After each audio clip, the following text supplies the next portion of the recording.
In the land of grills, welcome back, folks. We're doing a 1-year review on the Masterbuilt 545 Autoignite. Folks, this is one of the best kept secrets out there in the barbecue grill industry, because this is a smoker, it's a grill, it does 225 real good, it goes as high as 700, it's got cast iron ability to sear, it is Wi-Fi controlled. A lot going on here. I've had this for 1 year, folks. Done close to 25 videos on this grill. That's how much I like it. We're going to do a 1-year review, show you what I like, what I don't like, what needs to be improved. We'll take a look at what the price is 1 year later. Let's get started. All right, and then I'll leave some of those videos, plus the original review we did of this. We've done some modification to it. None of them really enhance cooking, except I really like putting on a front shelf on this grill. Painted orange, like you noticed that I do some of my other Masterbuilts, put those 2 temp probes in there so we can really see how accurate the thing is. And we've done some modifications from LSS mods on here. We'll show you that. But I tell you what, let's just start with the outside and then we'll work our way to the inside. All right, so after 1 year, this thing's held up very good. I do store this in the garage, so it's not stored outside. They do have a cover available for this. The wheels are always a good design. I like the fact that it's got a area that opens up underneath so you can store charcoal and tools. That's where you can put your temp probe. You can see, I talked about this already, the Wi-Fi connectivity on here works very, very well. This is like the other Masterbuilt controllers that you see right there. The only difference with this one is the Autoignite feature. And we'll talk a little bit closer about that and what I like and what I don't like. But that's the button you would push right there, and then it blinks, and then when it goes solid, it means the glow plug is heated and you can put in your starter and it automatically lights it up. You've got the fixed shelf here. I've had no problems with that. Going around to the backside, like the porcelain coated enamel on the backside helps to keep it clean. On this side, you do have this shelf here. And people may ask, and I think I originally asked, is it folds, but it doesn't fold down. It folds up. And the reason for that is so you have better accessibility to get in where you put your fire starter. All right, you ask what the Autoignite means. And behind this door right here, so your charcoal grate is right here. And they've got this device right here. Before, when I talked about, you press that button and when it stops blinking, goes red, you put your starter right there, and then you push this in until it makes contact, and that igniter is supposed to light it. And sometimes it works and sometimes it doesn't. I don't think it's really the igniter's issue, as there's different quality of how these things are made. So what I've started doing, folks, instead of using one of these, is that I use a strike fire, and I cut them down and use the red tip, that right there, to and that's what touches the igniter, and it starts every time. It works fantastic. And it is a fast way of starting it, and it does work very well, but that little tip right there makes it more consistent in the way that it operates. All right, staying down with here, here's the stock. This is what comes, this is your ash bin. And from the get-go, this was just too small. Maybe if you're using a lump in there, it just barely works. But if you're using any sort of briquettes, even with the orange bag B&B, it just produces too much ash for this. So we went through a couple things here. I did a modification, and this is just a stainless steel pan. I'll leave the link down below to the review I did on and how I made this, but that fits in there real nice.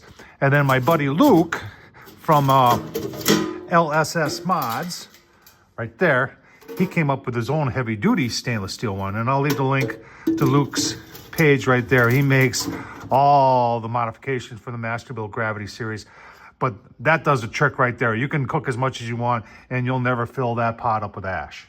All right, let's take a look at the inside. You gotta remember, this is your charcoal box right there, so it does take up about, let's call it 7 inches of your cooking space in here. Your grates are cast iron, and it's 20 by, just call it 16 and a half. They do have this upper grate that flips off, flips up like this, it flips down, and that does add an additional, just call it 8 by 18. And that is totally removable like that. In fact, I had to go find it. I didn't know where it was. Now, I have found this thing that I have used, which gives you a little bit more room. Like if I wanted to do ribs, I can get 2 racks of ribs up there, 2 racks of ribs down there, and that works pretty nicely, and it's easy to remove and easy to wash. I'll leave a link down below to the view I did on that. So this is your cast iron charcoal box, and this is the cast iron lid, and you're wondering what this is. You can sear, and I've done searing on there, and it gets gosh darn hot. And then that's where you put your charcoal. Now, the thing about this grill is whatever you put in there is gonna burn. There is no saving anything. You can close it down, and you can see, if you're looking, you can see there's 2 pieces of B&B. That's what's left over from last cook. So just remember, whatever you put in there is gonna burn up. Now, can you add during the cook?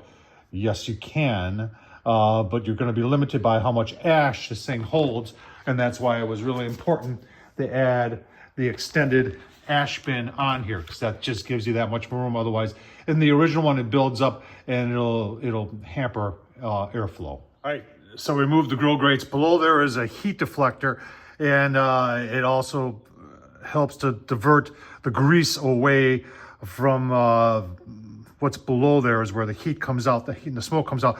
I do cover this in aluminum foil. I just removed it, and after 1 year and many cooks, you can see it is still in very good condition. I am going to cover that back up aluminum foil, then I'll poke holes into here so the smoke and the heat can still come through the diffuser. But this really does a good job of evening out the heat within the grill. All right, so when you got fire burning over here, there is a fan in there that's thermostatically controlled that blows the heat through this guy right here.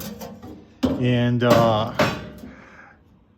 that's what distributes the heat throughout the grill. And that just fits, I'll show you, fits right in there. And then your charcoal box, the heat comes right through there with the smoke. It does a very nice job. Then below there is my grease tray. That does remove, and you can see I've got that covered with aluminum foil easy. This is probably a good time to change that out. All right, so there's your grease tray. Got the aluminum foil out there. I got cleaned up, ready for new aluminum foil. There's the top heat diffuser. Got that cleaned up, ready for aluminum foil. Bottom one, I don't put any aluminum foil, but I did clean that up. And like I said, after 1 year, looking good. All right, getting things back together here, nice and cleaned up. If you're wondering where the temp probe is, that tells that controller what the temp is inside. It's right here, opposite of the fan. So it does run a little bit cooler on this side as opposed to right next to the firebox, which I would expect. All right, let's talk price. This thing has not changed in price since I got it a year ago. It's still $500. Home Depot seemed to be the cheapest I could find it at, but Walmart is just about the same, and Amazon is the same also. They do, like I said, have a cover available for this. Let's see if I can finagle my way down there. Yeah, there is a cover for $60, and there's the fire starters. But like I said, I showed you the fire starters I would use in here.